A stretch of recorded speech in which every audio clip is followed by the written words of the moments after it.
By the time the conventions in 1996 rolled around, and one of the conventions was held in San Diego, Republicans, Democrats were in Chicago. A lot had happened in the 4 years since Bill Clinton had been elected. Bill Clinton was elected with a very thin percentage in 1992. He'd only won 43% of the vote and defeated President Bush at the time, President Bush 1, if you will, who got 39%.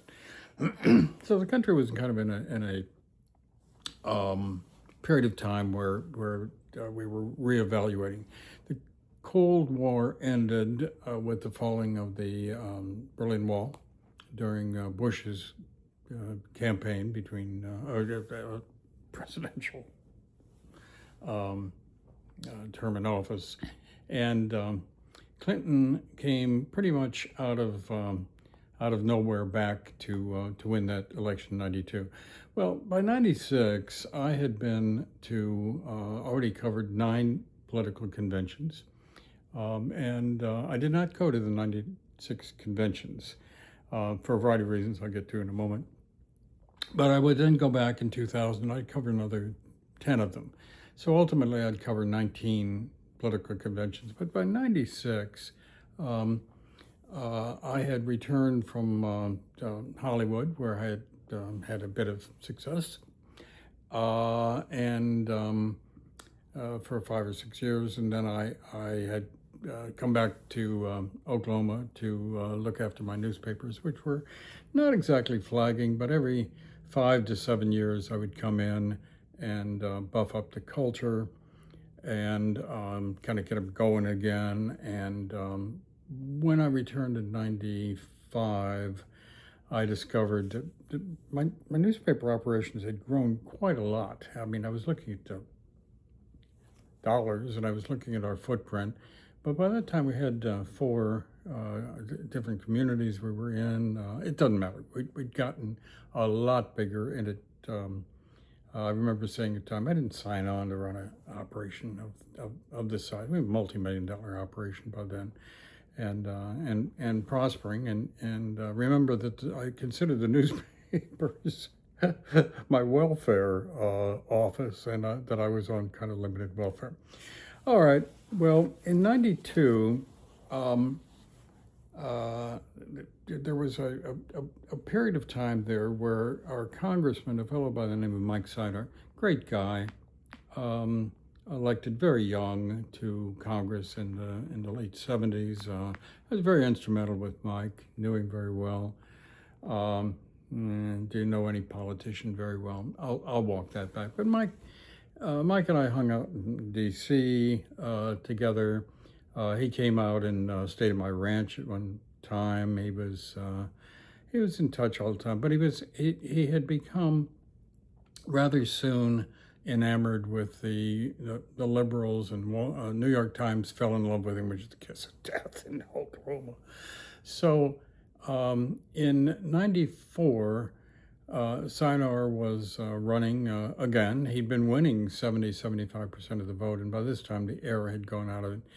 And Mike lost in the primary in August of 1994, and he was that election was like a bird in the coal mine of telling us what was coming, because in that fall, Newt Gingrich, who was a Republican congressman, had formulated the Contract for America or something like that, and was running on that, and the Republicans just swept the Democrats in the off-year election in '94.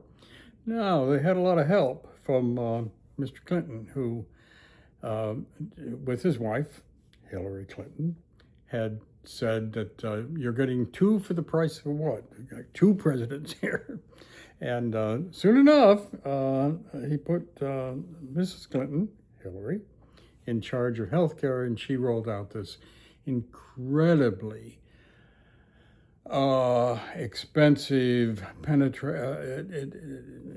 disastrous proposal to revamp our entire healthcare thing. Now, this did get done later on by Obama, and the result, depending on where you sit, in 2010, Obamacare, we're now 16 years later in that one, and that is further done damage, many feel, me included, to our ability to take care of people health-wise. But anyway, I looked at Mrs. Clinton's proposal for health care, and I'm running a small business, a really small business, and I'm out of business. If this is enacted, and if these draconian regulations and laws come down on small businesses like mine, I can't survive. So I wasn't alone in seeing the dangers there. So let's talk about how politicians would come in and kiss the ring as if I mattered. But newspapers did matter in those days. So politicians, anybody looking to run, would circulate around and visit with the newspaper owners. And I had gotten very familiar with, ring, ring, ring. Can I come see you? I'm running for office. I never heard of some of these people. Everybody, come on in, sit down. So they'd come in, they'd sit down, and they would have this little riff that they go through. I'm telling you why I'm running for office and why, blah, blah, blah, blah.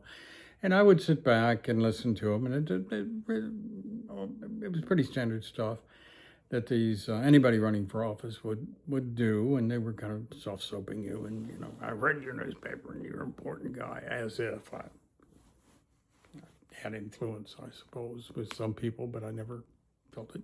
Anyway, and then they'd come up for air, and then I'd ask them a few questions, and off they'd go.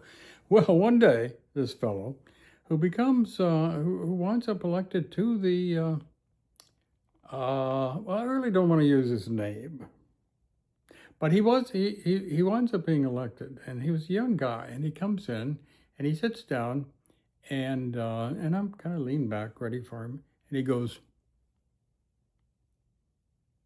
nothing. And I say, well, long period goes, and he says to me, well, what do you want to ask me? I don't know.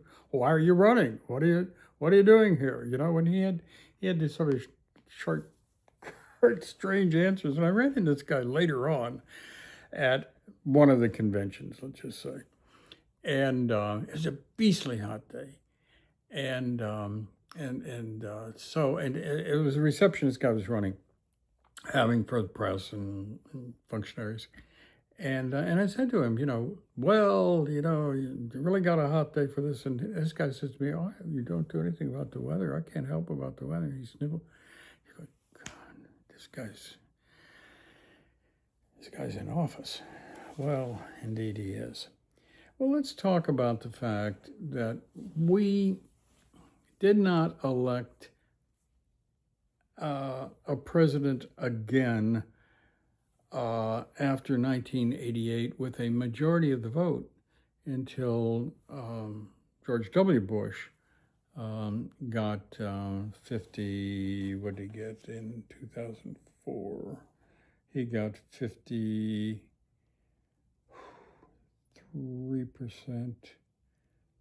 Well, anyway, he got the point. Clinton got 43% of the vote and became president in 1992. He did a little bit better in 1996 by beating Bob Dole and Jack Kemp. He got 49%, but he didn't get a majority. And in point of fact, in Bush in 2000 would actually get less votes than Al Gore running for president, but more electoral votes, and again did not get a majority of the voters to vote for them. And it sort of tells us we were already descending into a very fractured electorate um, uh, at, at, at that point. Um, when um, when you don't have a majority and a strong majority of people voting for president, then this was beginning to calcify and to now Obama actually won 53% of the vote in, I'm looking at these figures, I should have them. But Obama won a majority. But then between 2008, when he won, in 2012, he got less votes and less of a percentage in 2012.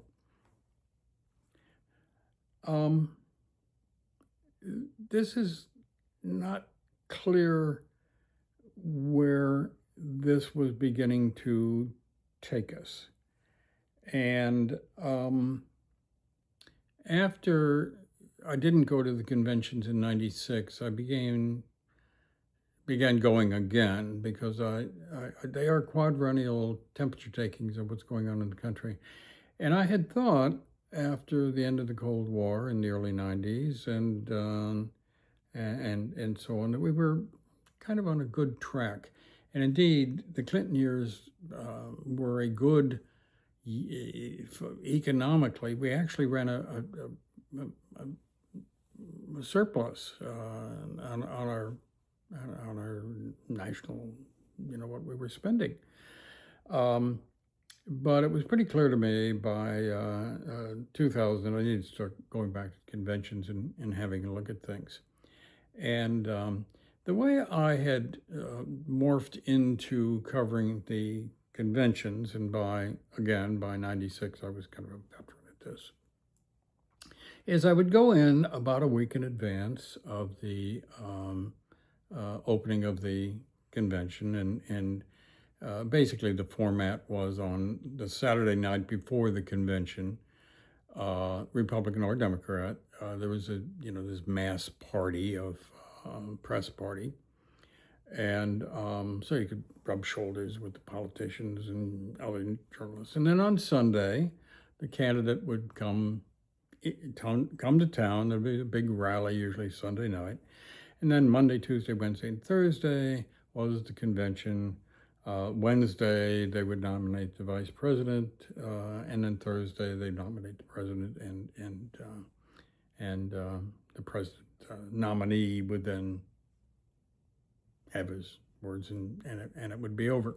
But I would go in about a week in advance, and I'd go get my hair cut, and I'd walk the street, and I'd talk to people in these towns, and I'd get into the convention hall, walk around, see where my by now the Senate Press Gallery was providing me with workspace on the floor. So I'd find where I was going to sit, and I'd talk to people who were, and I'd begin to get a sense of what was going on, at least in that community. And then, of course, by Saturday, before the convention began, people would begin filtering. The delegates would begin filtering in town, and the media was showing up as well. And then you kind of could, and I would leave with a pretty good sense of what was going on and what people were thinking. And by not going to '96, I guess I felt the country was on a good track. After Gingrich and the Republicans had kind of swept Bill Clinton aside in 1994, and that silliness, or what I considered silly proposal that Mrs. Clinton had put forward, I kind of thought we were on the right track. But then there were reasons to be increasingly concerned. And we're going to talk about the 2000 election next, where Bush, George W. Bush, actually got substantially fewer votes than did Gore, Al Gore was the vice president under Clinton, and he was running for president. Should have won. But actually, Gore lost that election with 48.4% of the vote, and Bush got substantially less than Gore in votes and won it with 47.9. And I think that if I were a Democrat in those days, and these days too, I'd feel that equivalent of the bums stole the election, which of course we then have heard a lot of, and ever since then, let's just say, there have been real questions and real unhappiness, and just witnessed the 2020 election, which Mr. Trump said he won, and we'll talk about that at some point later on. But next up will be that 2000 convention, and we'll continue our march through the political landscape as we go along. In terms of my own operations out in Oklahoma, we got them under control in the late 90s. We increased our frequency up to, we went daily, and I had taken that newspaper from a very small weekly with very limited to kind of regional daily by the 1990s, and we were pretty influential in those days, and had a robust circulation up in our circulation area, and we had reworked by 2000. We had gotten the culture back, and we'll talk about the importance of culture when we talk about the newspapers and business itself, which will be a whole separate block. But these are the blocks that we're talking about: the elections and the conventions, and we'll continue to do that until we get to modern days, until we get to today. Maybe it will take a little while before we get there.